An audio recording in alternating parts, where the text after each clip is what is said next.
Del lado de la madre, ¿qué hay? Del padre o del cuidador, ¿qué hay? Sabe que aunque no lo ve, ya le dio todo lo que le tenía que dar para que se pueda cuidar un poco solo. Entonces dice, no, él ya el dedo los enchufes no los mete. Él ya sabe. ¿No? Bueno. Este juego termina, generalmente acompaña el cierre de la primera infancia, lo que decimos los psicólogos, los primeros 3 años, los primeros 1000 días, ¿no? Cierra. Un proceso cierra con la primera infancia. Ahora, este juego bendito reaparece en la adolescencia. Entonces llega el tiempo de salir. Llega el tiempo de desbordar lo familiar. Salir quiere decir abrir la puerta y salir, o quiere decir estar 24/7 dentro de un cuarto por las redes. Por ahí un salvoconducto genial, no está en la casa, pero se mete en el salvoconducto y se va al carajo. Anda por las redes, hace amigo un japonés, juega display con quién sabe quién, y bueno, está ahí, en el mundo, en casa, con el cuerpito ahí, pero en todo. Está divino. Ahora, viene el juego, vuelve el juego de la autonomía. Y en torno a este juego empieza. Bueno, a ver, vas a salir. A las 3 de la mañana venís. Estábamos a las 3 de la mañana. Llega a las 5 de la mañana y medio tocadito, ¿sí? ¿No? Bueno. ¿Y ahí? ¿Por qué no llega hasta las 3? Empiezan. Todo. Ustedes saben, todo lo que estamos acá, no, o casi todos, digo yo, que vivimos ese momento de tensión, ¿no? Es decir, ahora, entonces se arma esta cosa, ¿no? Esto que yo lo llamo la existencia de un punto fijo en el mundo. Es decir, vos te vas, salís, haces la cosa, pero en un punto volvés al punto fijo, al pie, ¿no? Y creo que ustedes comparten que está buenísimo esto de salir, joder, llegar tarde, estar días capaz, ¿no? El mundo exogámico, el afuera, pero después volver y las milanesitas, ¿sí? Es así, ¿no? Esas milanesas ricas, o lo que les guste, yo que sé, una raviolcita, algo. Una vuelta al punto fijo. Pero en torno a esto se arma este juego de la autonomía y el 80% de los conflictos entre padres e hijos es por este bendito juego. Como sea, soltar el celular, estás todo el día ahí, salir del cuarto, bueno, ¿no? Cuando los psicólogos, por lo menos algunos, escuchamos esto en el consultorio, en el fondo decimos, está todo bárbaro. ¿Me explico? Hay adolescentes muy calientes porque no lo dejan vivir, padres y madres recontra angustiadas porque no sé qué hora viene, no me dice nada, no me cuenta nada, me contaba todo, yo ahora no sé, no sé si es chiquilín, no sé quién es un extraño. Pero está este juego, es decir, está este conflicto. ¿A qué hora venís? No llegaste, déjame vivir, no te metas en mi vida. Bueno, si no me meto en tu vida te vas, yo te compro mientras yo te pague la comida, ¿no? Se revuelcan el barro, la cosa puede estar complicada. Pero va. Ahora, de verdad que acá, aunque acá haya angustia, conflicto, lío, enredo, de verdad que en el fondo las cosas no están mal. Dentro de ciertos límites, por supuesto. Ya cuando ves que se pasan el cuerpo, ¿no? Dentro de ciertos límites, esta conflictiva está. Este es el juego de la autonomía. ¿Cuándo decimos pará porque la cosa está mal, muy mal, respecto de esto? Para mí, en dos extremos, que es cuando a mí se me prenden todas las luces rojas. Digo, no, pará, acá estamos en una situación de riesgo y la cosa está difícil. Dos extremos. Uno es cuando estamos ante un adolescente que no tiene a nadie que haga de punto fijo. Entonces nadie le pregunta, ¿vos ahora venís? Y si vas a pasarme un WhatsApp, no me claves el visto, ¿no? Entonces, el adolescente que por un rato se puede sentir libre, muy rápidamente se va a sentir totalmente desolado.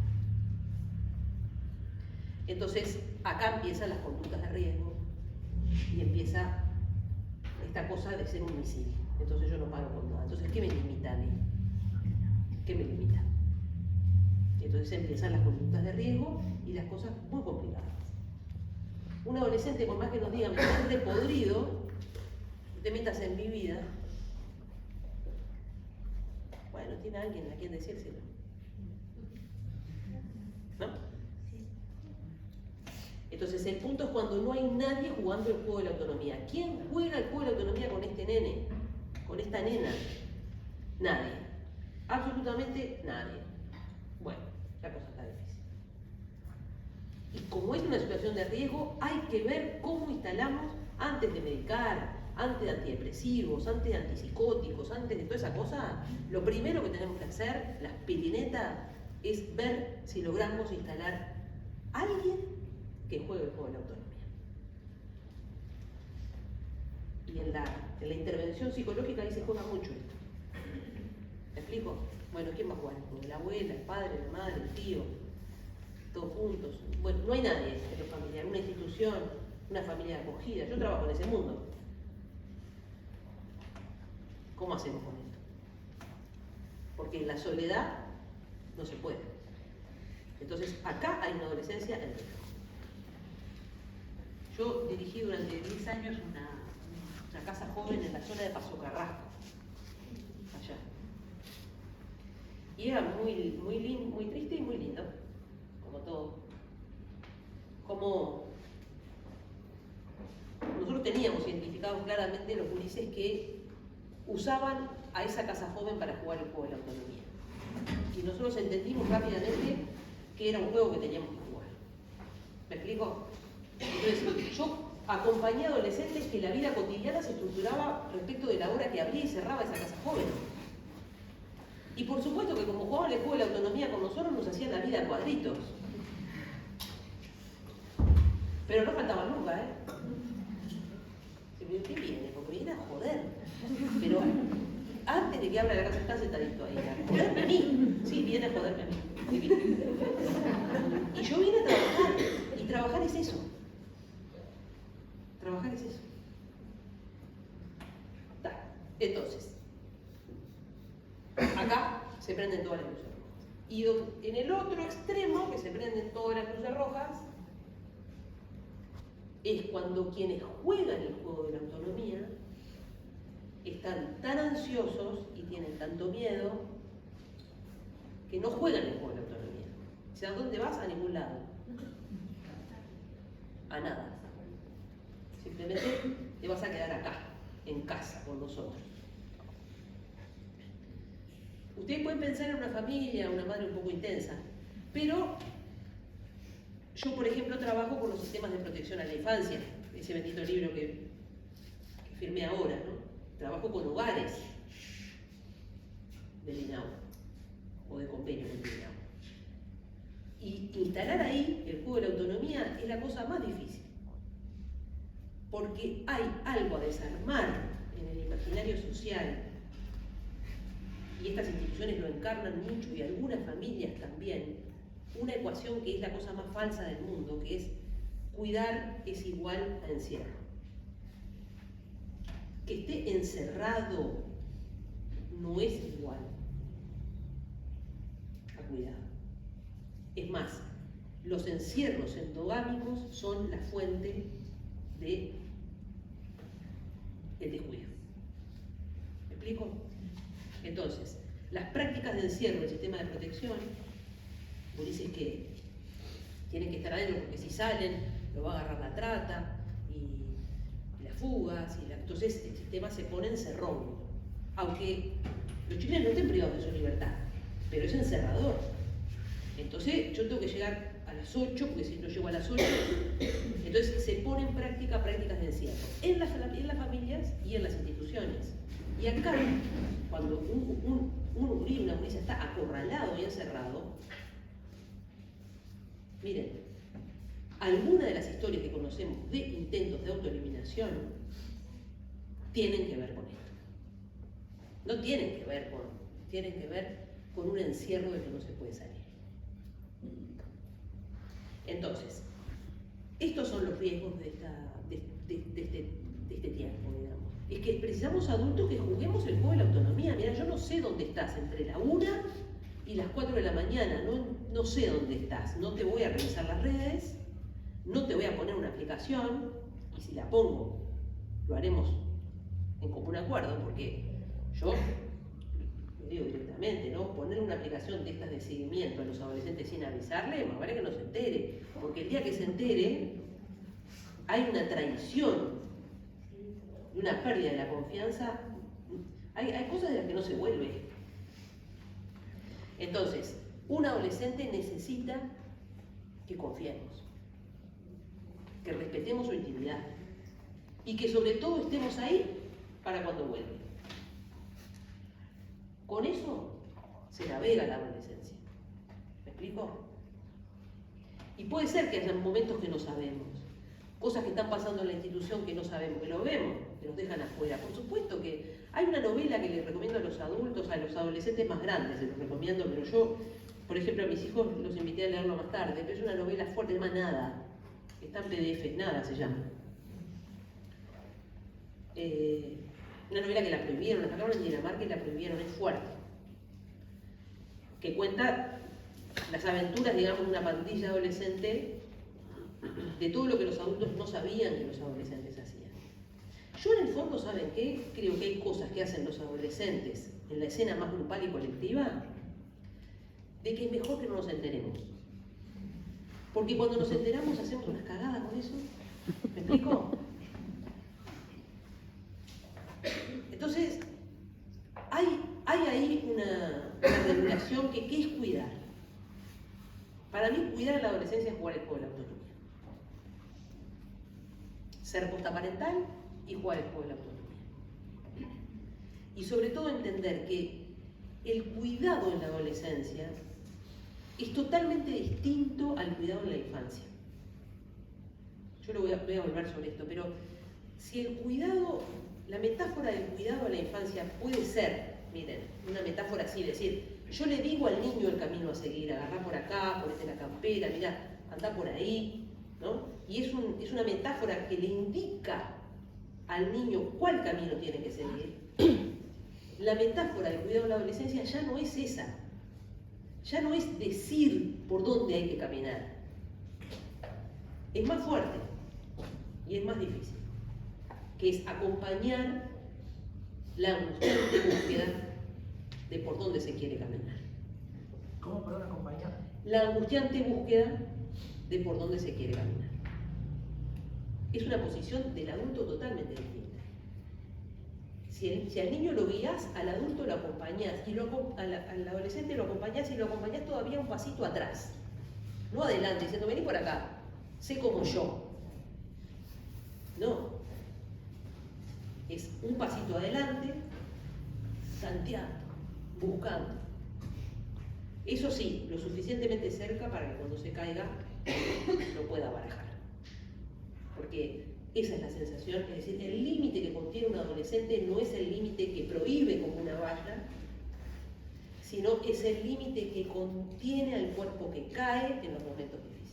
Ese es el límite que necesita. Y si este no está, todas las otras vallas van a caer como patitos. ¿Me explico? Porque el límite que contiene es ese que abaraja. Esto se llama holding, que es mucho, ustedes ya lo han podrido, ¿no? ¿Van cambiar? Bueno, entonces, igual les meto un poquito. Entonces, la primera cosa, la transformación identitaria. Segunda cosa, el creciente juego de autonomía. Que para mí es en esos términos en cómo se juega, digamos. Que supone un reacomodo sustantivo. Cada vez que un adulto se sigue comportando con los adolescentes como si fueran niños, los adolescentes pierden a un adulto. Porque hay que cambiar, hay que moverse del lugar, hay que hacer otras cosas de las que hacemos con el niño. La tercera cosa es que la adolescencia es un tiempo de moratoria, y acá sí la cosa de la injusticia social entra, ¿eh? La moratoria es un concepto sociológico, pero es una idea, miren, un invento moderno, ¿no? Antes no era así, siglo XII, siglo X, no había moratoria. Porque ¿qué es la moratoria? La moratoria es ese tiempo donde el cuerpo puede ingresar al mundo productivo y reproductivo de la sociedad, es decir, podés tener hijos y podés laburar, pero el relato de la sociedad te dice no, postergá, ingresá en el mundo productivo y reproductivo más tarde. No, con 15 no tengas hijos, no te pongas a laburar, estudia. Y cuando seas más grande, ahí entras en el mundo productivo y reproductivo. A eso le llamamos la moratoria. La moratoria es un invento que tiene 3 siglos en Occidente. Y está muy ligado a los sistemas educativos y muy ligado a la extensión del ciclo educativo. La gente en el siglo XII, con 15 años, ¿qué iba a hacer que no era tener hijos y laburar? Era así, ¿ven? No hay una adolescencia, hay momentos históricos, pero estamos ahora en un momento histórico donde Occidente se metió en este relato y los adolescentes son los que moran. Es decir, no ingresan al mundo productivo y reproductivo de la sociedad. Eso está prohibido, tenemos la Convención de los Derechos de los Niños, el trabajo infantil, los programas de reproducción, de salud sexual y reproductiva y la mariposa. Estamos ahí. Ahora, estamos ahí con las clases medias y altas. Pero no estamos ahí con la gente que vive detrás de la línea de la pobreza y la exclusión social. Que nosotros nos quejamos porque tienen hijos antes. O nos quejamos porque salen a rescatarse su vida. Es decir, tienen que ingresar a la dinámica del intercambio económico. Por la vía de lo legal o de lo ilegal, ese es otro cuento. Es decir, los adolescentes en la exclusión social, muchos son lanzados a decir, bueno, a ver, hijo, ya saliste de la escuela, ahora a rescatarse y a participar del sistema de cuidados. Entonces, lo que hay es un retiro de esta concesión social. Es como decir, bueno, a los adolescentes de clase media y clase media alta, concesión social. Y a los que viven del otro lado de la línea de la pobreza, no. Entonces, se ven lanzados. Esto para mí son los rostros de la injusticia.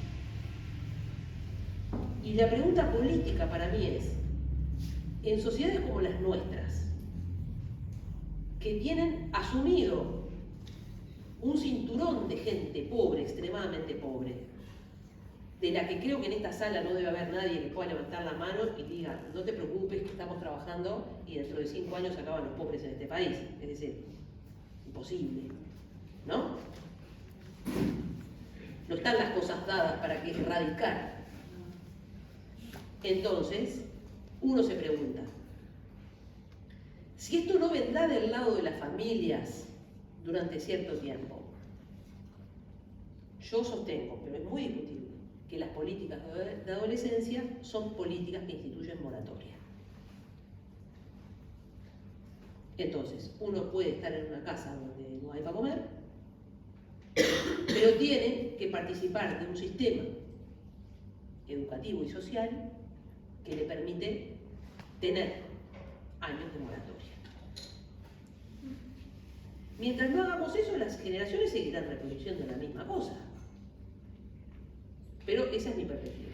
Para mí, una política pública de adolescencia es, ante todo, no una política que frena el embarazo, sino una política que trabaja las raíces, que tiene que ver con instituir moratoria. Y les digo esto, pero entiendo que la discusión es enorme y que hay 50 posturas posibles. Pero para mí, una política de adolescencia es una política de instituir moratoria en los sectores extremadamente pobres de esta sociedad. Bueno, entonces, esto respecto a la cuestión de la moratoria. Y la cuarta cosa, y con eso ya vamos. ¿Qué hora estamos? Y 25. 11 y 25. Más. Está, vamos a meter. Porque quiero detenerme un poquito en la última cosa que para mí nos lleva a lo más sustantivo y a la cosa de la autoridad que les dije. La cuarta cosa es que la adolescencia es un tiempo de confrontación generacional. El cuento de la adolescencia es el cuento, no es el. Cuando llega la adolescencia, lo que llega en las casas, en las instituciones y en la sociedad es un tiempo de desencuentro. y un tiempo de confrontación. La idea de una confrontación, de qué es la confrontación de los adolescentes, tiene muchas figuras. Les voy a proponer como un lente más psicológico, si ustedes quieren, y un lente más social filosófico. ¿No? El lente más psicológico, yo siempre cuento la escena también de otro psicoanalista que trabajaba con adolescentes, el Carlos Pavlovsky, debe haber tenido 10.000 pacientes adolescentes, ahora murió. Y escribió de veterano un libro que está recontragotado, pero si lo llegan a ver en algún, se llama Escenas de Adolescencia, genial, y cuenta todas escenas de él con sus pacientes adolescentes en el consultorio. Pero un tipo muy fresco, teatrero, un tipo muy particular. Hay una escena que él cuenta con un adolescente muy difícil. Y dice así, dice, yo estaba trabajando con fulanito y fulanito en cierto momento venía muy brava la cosa adolescente con él. Un día le abre la puerta del consultorio y fulanito le dice, me tenés repodrido, te quiero pegar. Tanto cuenta esto y dice, bueno, canchero, lo convenció, lo canchereó. Transcurrió la sesión. A la sesión siguiente viene el pibe y le dice, hoy no te haces el vivo. Dale, vamos a pelear. Y el Tato ahí hace una cosa en la viñeta clínica, que es que este adolescente le había hecho pensar entre sesión y sesión y le había provocado recuerdos de su propia adolescencia. Y esta es la primera cosa que dice Tato ahí, ¿no? Cuando uno está en una situación difícil con los adolescentes, una de las cosas que tenemos que hacer los adultos es parar, tomar un poquito de distancia y sentarnos a recordar. Porque los adultos hacemos una operación rara y es que nos olvidamos de las macanas que hacíamos en la adolescencia. Entonces, desdramatizar es importante. Pero, dice, bueno, se acordó. ¿Pero de qué se acordó? Se acordó que él un día estaba con su padre y él, lo primero que recuerda es que él solía jugar con su padre el juego de las luchas. Capaz que algunos de ustedes también. Es un bastante clásico. El juego de las luchas, y es bastante clásico, se empiezan a pegar, y también es bastante clásico que las mujeres digan, terminen con eso que termina mal, ¿no? Y siempre termina mal. Pero termina mal por dos cosas, ¿no? Dos versiones de terminar mal de ese juego. El primero es penoso, que es que el grande, como bien nos mostraron los compañeros de la mañana, y somos gente que muy aburrida para jugar, ¿no? Sí. Jugamos un rato, pero apenas empieza el informativo, en el medio del calor de esa lucha, ¿no? Que el chiquito estaba peleando contra Goliat y quién sabe cuántos gigantes, el padre le dice, para, salí. Y se pone a mirar el informativo, entonces se pone a llorar. Termina mal así. Y termina mal porque si siguiera el juego siempre termina igual, el padre le gana al chico. ¿Cómo va a terminar? Entonces el chico se va siempre con el mismo cuento. El Tato recuerda que él siendo adolescente, un día, y dice, cuando empieza la adolescencia este juego tiende a desaparecer, ¿no? Los adolescentes ya no quieren jugar a la lucha con sus padres. Capaz que alguna, no, pero hay cosas más interesantes para hacer. Pero él recuerda que un día, en un domingo, él ya teniendo como 17 años, y el Tato era un tipo de un 80, y se habían tomado unos vinitos, empiezan el juego de la lucha, en el medio del fueguito, el asado, jejeje, y cuando me hicieron recordar estaban re calientes los dos. Se habían enojado de verdad. Y ahí la escena pasó, ¿no? En un instante de castaño oscuro. Y él recuerda, dice, y ahí yo cerré, porque además él hacía teatro, entonces se monta la escena y uno lo ve a él, yo cerré el puño en mi mano y le miré la cara a mi padre y estaba a punto de clavarle una trompada, pero bien dada. Y cuando le iba a dar, se dio cuenta de la angustia que le suscitaba verlo caer. Entonces otra vez el desgraciado perdió.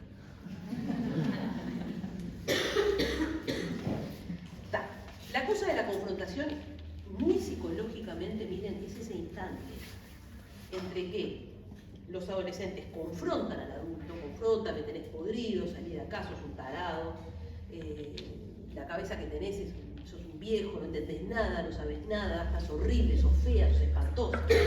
Pa, pa, pa, pa.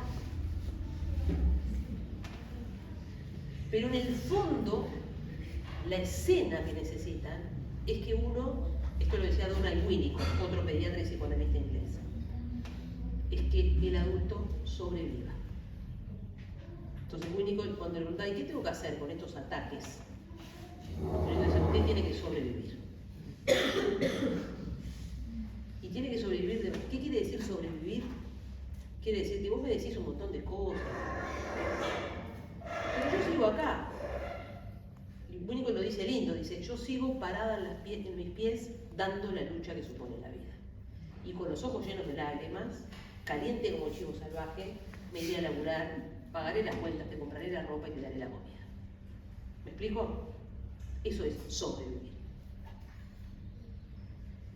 Esto tiene que estar. La catástrofe es cuando uno no sobrevive y eventualmente todos estos berrinches hacen caer al adulto. ¿Me explico? Que es una escena indeseable. Es decir, caer, ¿qué quiere decir? Soltar. Bueno, ¿me explico? Hay un rato en la adolescencia, nos parece que nos quieren matar y que pareciera que serían más felices si no estuviéramos, o que querrían, pero lo que está en juego en términos de adolescencia es que uno sobrevive. Bueno, yo seré todo lo que vos decís, pero acá estoy. Y eso sostenido en el tiempo llega un momento que nos deja de joder. ¿Me explico? Porque lo que se quiere demostrar ahí es la firmeza. Es esa confrontación que no está al servicio de que uno caiga, sino a los efectos de constatar la firmeza de uno y hasta dónde. Todo hijo necesita, si no le es evidente por razones de la vida, constatar que en algún punto es incondicional para sus padres. ¿Me explico? Es decir, que el amor que le tienen los padres es un poco incondicional. Entonces, esta es la escena más psicológica de la confrontación, es decir, nos atacan, pero lo que está en juego no es caer, es sobrevivir. Y para sobrevivir no hay que tomarse tan en serio todas esas cosas que dicen. Entender que es parte del crecimiento. Y seguir. Y confiar que van a madurar. Y que vamos a salir de esta tormenta pasajera en la que estamos. Pero eso es en casa, pero en las instituciones es lo mismo. Necesitamos unos docentes que no caigan en un ataque de pánico ellos porque los adolescentes le tiraron avioncitos en el aula. ¿Me explico? Hay algo de ese sobrevivir que es muy importante en un adulto en términos de confrontación. Pero para mí la clave de sobrevivir es la desdramatización. ¿Me explico? Por eso el humor, la desdramatización, ayudan al adulto a seguir adelante. Entonces, esta es una de las figuras de la confrontación. Nos joden, pero lo que les hace bien y lo que en el fondo desean es que los adultos sobrevivan. Y aún así sigan así. La otra figura de la confrontación, más, si ustedes quieren, acá nos empezamos a meter ya en la cosa de la autoridad, hay un texto de Hannah Arendt que se los recomiendo. Hannah Arendt es una filósofa. Que se llama Entre el pasado y el futuro, el libro. Entre el pasado y el futuro se llama el libro, y en particular un capítulo que se llama La crisis de la educación. Ella dice muchas cosas ahí, pero, a ver, antes, hagamos así. Vamos a pensar esto para así aprovecho el tiempo, si no, no nos vamos, ustedes no se van a imaginar. Vamos a entrar a esta segunda figura de la confrontación por un análisis de las cuestiones de autoridad. Entonces vamos a abrir la cuestión de la autoridad y vamos a volver por esa vía así dando vueltas, de vuelta a esta idea de la confrontación mirada desde Arendt. Hay un libro que un artículo que escribí hace un año y medio, en el medio de empezando la pandemia, que se llama Adolescencia, Autoridad y Educación Inclusiva. Está publicado en la revista Didáctica y se lo puedo pasar también. Ese artículo, un artículo de 10 páginas, yo intento sostener esta hipótesis. Mire. Se suele escuchar esta idea de que se terminó la autoridad, ¿no? Vosotros gurises no respetan a nadie, ¿no? Si no se puede educar, ya faltan el respeto. Bueno, yo lo que intento sostener en el artículo es que no se terminó la autoridad. Lo que sí se terminó, y entiendo de que no vuelve, porque nada del pasado vuelve, es que se transformó totalmente los mecanismos a través de los cuales se construye y se distribuye la autoridad. Eso sí. No se terminó la autoridad, pero es verdad que no se alcanza por los caminos que se alcanzaban hasta hace relativamente poco tiempo. Y yo identifico dos procesos históricos que no tienen nada que ver con la adolescencia, que son procesos históricos, sociales, que transformaron las relaciones de autoridad. Uno es el hecho de que estemos en el punto que estemos acá en esta sala, las distintas perspectivas, que por suerte hay muchas, lo que es sociológicamente indiscutible, que hace más o menos 30, 40 años, capaz que ya 40, 50, empezó un proceso histórico de discusión profunda de eso que llamábamos el orden patriarcal. Es decir, el patriarcado.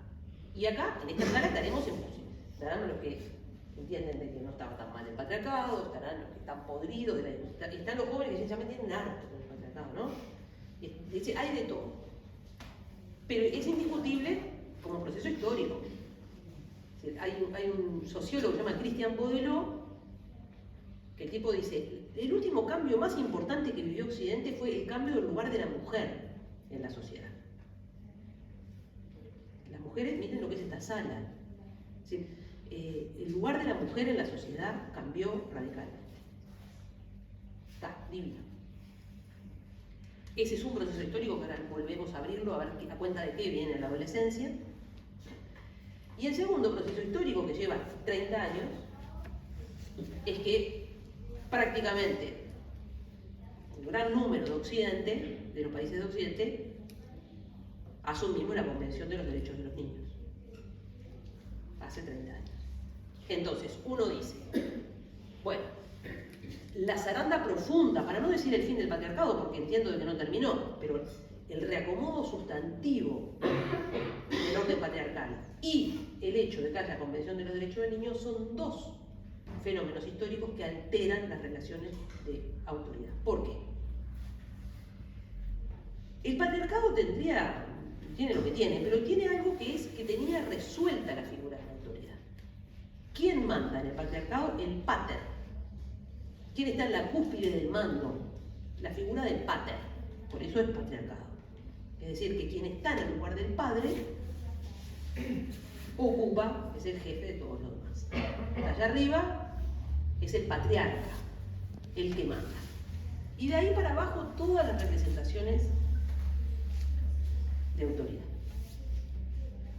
Y ahí aparecen los cuentos, algunos de la sala lo tendrán, pero a mí mi padre me miraba, dice la gente, yo solo la mirada de mi padre yo sabía exactamente lo que tenía que hacer. Y después tenemos los cuentos del siglo XXI que padres miran a los chiquitos y le dicen, ¿qué te pasa? Tengo monos en la cara. ¿No? Y ahí están las fotos. ¿No? Bueno, ¿qué pasó en el medio? ¿Qué hay en ese movimiento? Hay un reacomodo de las figuras de autoridad.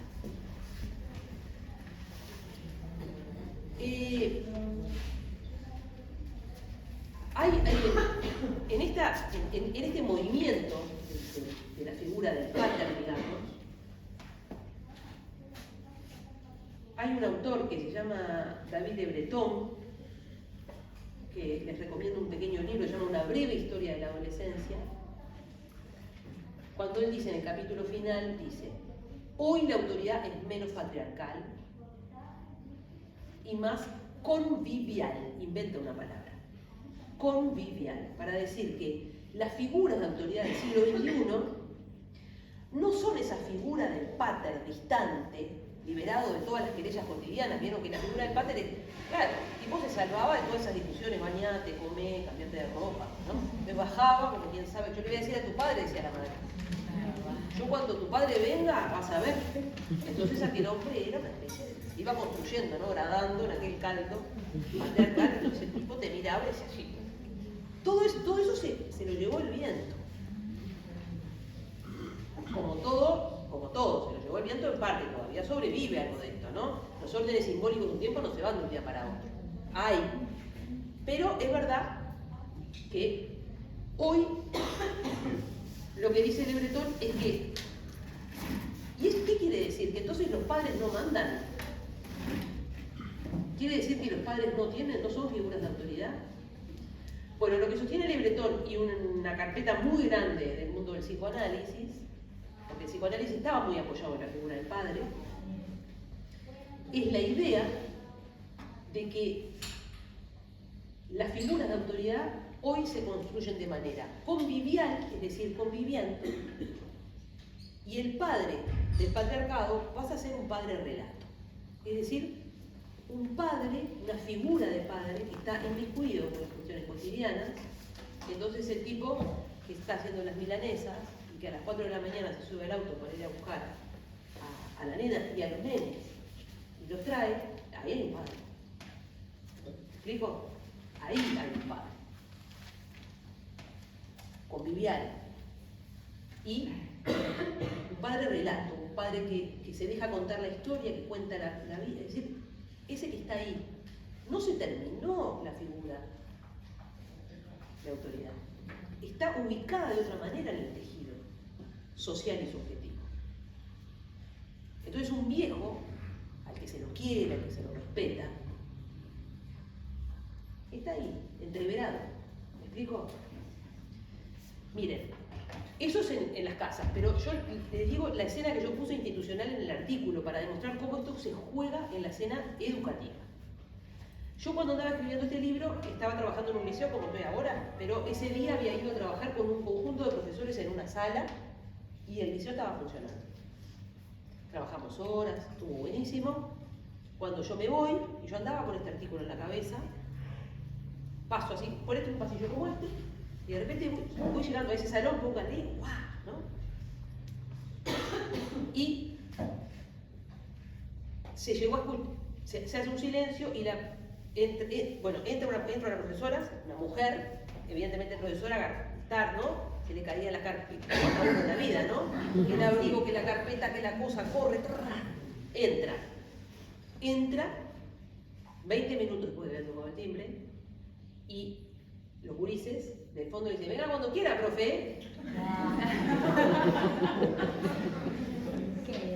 Aquella mujer fue como que le quieran.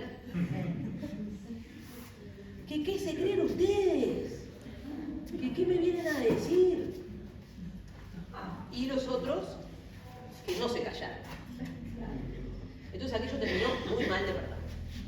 La escena siguiente fue un enjambre de gente gritando, caminando por los pasillos rumbo a la dirección. La profe, furiosa, los gurises también, indignados. Bueno, después me contaron que eso terminó en un expediente que hubo al mar. Bueno, hecho institucional, la doctora sabe, bueno, todo mal.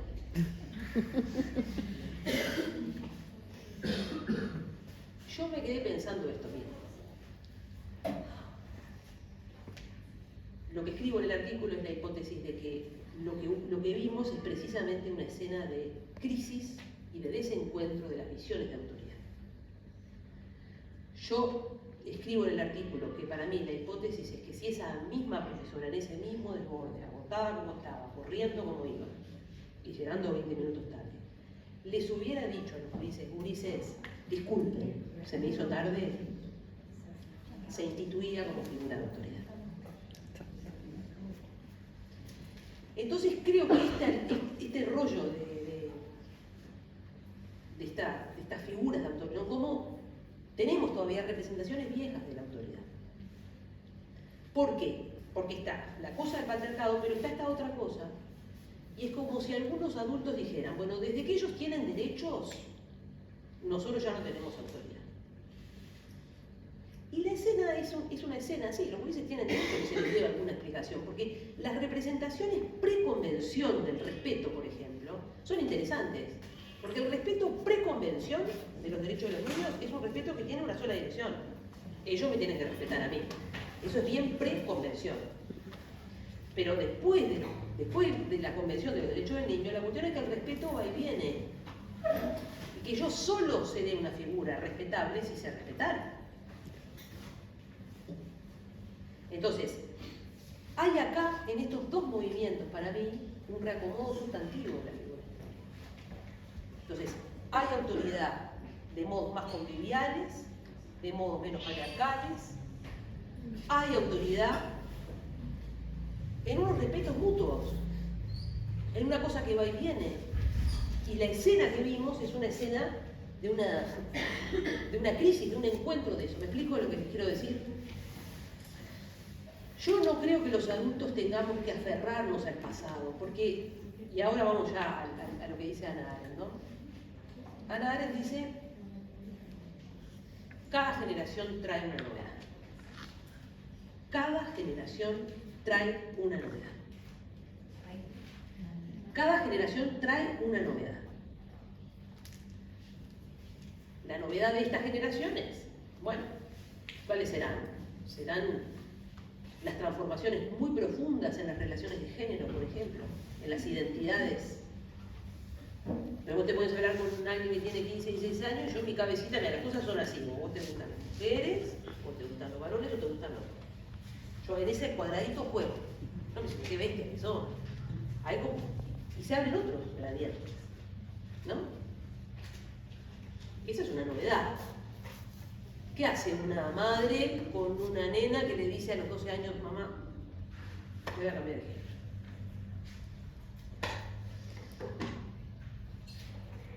O las pantallas.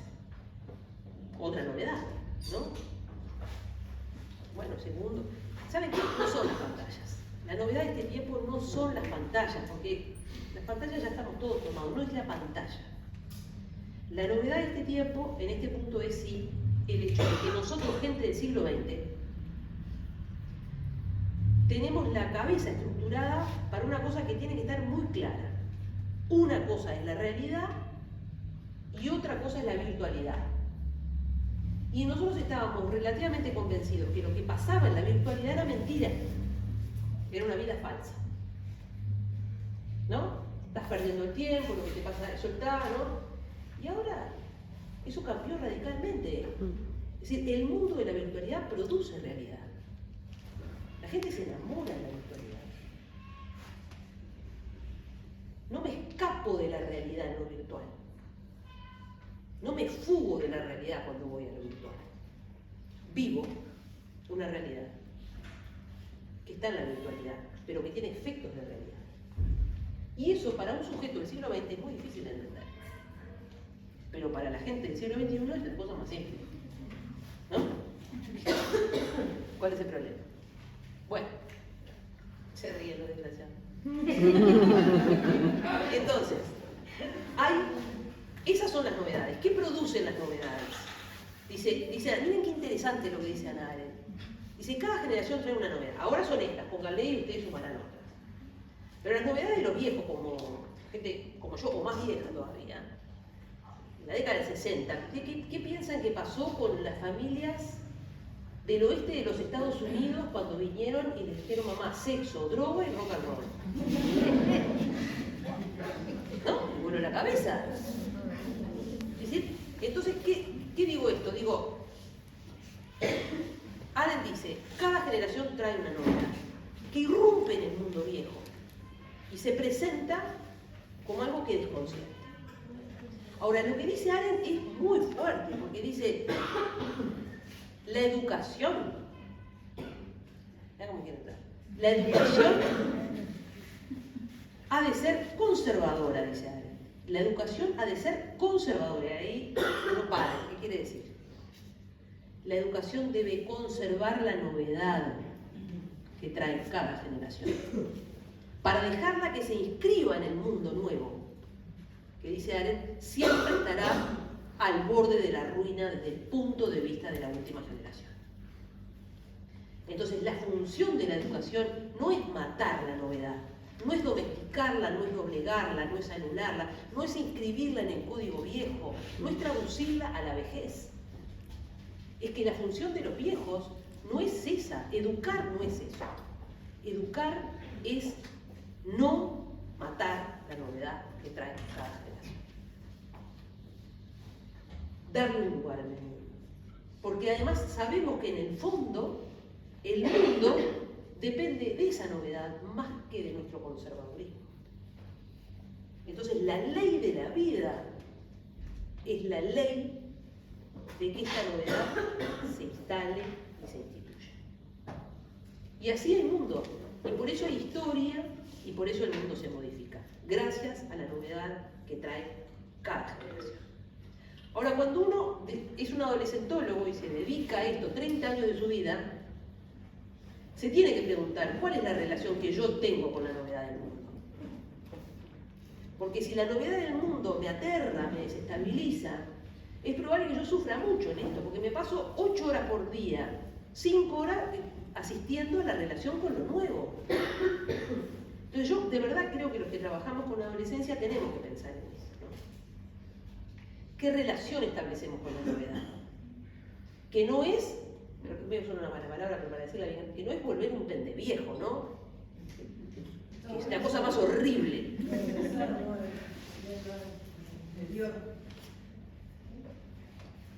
Yo creo que hay algo ahí en el fondo de los adultos no nos salva el mimetizarnos, ni siquiera tenerle demasiada simpatía a esa novedad. Creo que lo que nos salva a los adultos y salva la relación con los nuevos es en el fondo una relación, un lugar para esa generosidad entre las generaciones. Ahora, la historia de las relaciones pedagógicas en casa y en las instituciones, hay un tipo que se llama La Rosa. ¿Lo conocen al pedagogo? La Rosa. Véanlo en YouTube, está buenísimo. Y él habla del concepto de experiencia pedagógica, pero La Rosa usa, y en la pedagogía hay mucho, esto de que en las relaciones pedagógicas con la generación de los nuevos, ellos no están a salvo y nosotros no estamos a salvo de ciertas ambigüedades con esa novedad. ¿Me explico? Por eso él dice que en la pedagogía pueden aparecer los rostros de Herodes. ¿Se acuerdan lo que hizo Herodes? Herodes, Layo, en la historia de Edipo. Es decir, el nuevo siempre supone para el grande una desestabilización de las cosas que creía. Entonces el nuevo siempre nos pone en el espejo la vejez. Es una escena penosa, por eso yo les decía, miren que la adolescencia es re fuerte, pero ¿qué ni te cuento? ¿No? Porque hay algo ahí de bueno, ustedes saben, no hay angustia más grande, ¿qué es lo que no queremos? Y morir, no queremos morir. No queremos morir, nadie quiere morir, ¿no? Y la angustia de la vida es eso. Hay un filósofo de realidad que tiene un libro que es genial, yo ya lo empecé a leer, lo seguiré leyendo muchas décadas más, ojalá, lo dice, aprender a vivir es aprender a morir. Es decir, pueden asumir el pasaje del tiempo, que uno ya no está en el tiempo estelar de la vida, el cuerpo envejece, el tiempo pasa, la mente queda atrás. Los adolescentes nos ponen un espejo espantoso, ¿no? Por eso Winnicott decía, miren, los adultos nos tenemos que cuidar pila de eso que nos suscitan los adolescentes, y es un poquito de envidia. Pero tienen el cuerpo nuevo, están morando, ¿no? Hay que bancarles la cabeza porque todo ese. Entonces hay algo, no podemos tener hipótesis nuestras de que somos siempre pura bondad. ¿Me explico? Eso es hacer trampa. Eso es hacer trampa. ¿Sí? Hay ambigüedades de los adolescentes con sus padres y con sus profesores, y también hay ambigüedades de los padres y de los profesores con esa vida nueva. Con esa vida nueva, inmadura, irresponsable, y encima compramos por bueno el hecho que la inmadurez y la irresponsabilidad es un ingrediente de la salud de los adolescentes. Bueno, entonces, hay que vérselas con eso. Por eso la Rosa dice, bueno, los rostros de Herodes. ¿Quién era Herodes? Herodes era un rey, no sé si saben ustedes, que un día le dijeron, mira que vas a nacer uno que te va a sacar el trono más. Y entonces dijo, está listo, vamos a matar a todos los niños que nazcan. Y mató a todos los niños, porque el tipo estaba perseguido que le sacaban el trono. Entonces la Rosa dice, bueno, pero hay algo, fantasma, no lo tomemos al pie de la letra, pero hay algo, ¿no? De tratar a esta novedad de manera que no seamos Herodes.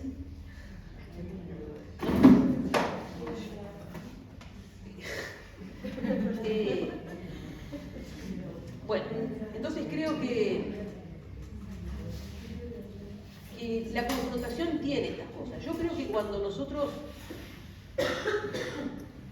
podemos, por un gesto de generosidad generacional, un poco por ellos, pero también un poco por nosotros. Es decir, porque finalmente a todo este juego nos salva el hecho de que creo que todo docente, toda madre, todo padre, le sale o no lo sale, a veces bien, a veces mal, pero todos sabemos que no hay mejor destino nuestro que ser buenos recuerdos en la generación que criamos. Pero paradójicamente tenemos que morir un poco, dejarlo ser, dejarlo pasar, darle bienvenida, asumir la novedad. Cualquier novedad, venga, porque no necesariamente porque sea una novedad es bueno. Pero hay algo del trabajo de la educación que se juega en esta dinámica. Y en la adolescencia es el tiempo, adolescencia y juventud, donde esta escena se dramatiza todo el tiempo. Bueno, eso, entonces yo en ese artículo termino diciendo un poco eso, ¿no? Creo que los adolescentes siguen necesitando, como el agua, las figuras de la autoridad, a condición de que las figuras de autoridad sepamos cómo conquistamos ese lugar. Lo conquistamos de manera más convivial, lo conquistamos de manera menos adultocéntrica, y para los que están más apegados a las lógicas más prehistóricas en este punto, yo diría, con solidaridad generacional, es que cuanto más uno quiera avanzar instalando la autoridad bajo la lógica del no porque lo digo yo, del callate y escuchá, bueno, uno quiere instituir autoridad por los carriles viejos y entonces más que encontrarla la pierde. Y esa figurita, las instituciones educativas la tenemos que cambiar, ¿me explico? Y ese cambio no debe ser para nosotros que educamos a adolescentes motivo de una nostalgia. Debe ser motivo de que el mundo cambia. Seguimos pensando al mundo como modificable. Y esa es la relación con la generación de los nuevos. Y después esto es un pasaje de posta, ¿eh? Nada más. El tiempo acomoda todo.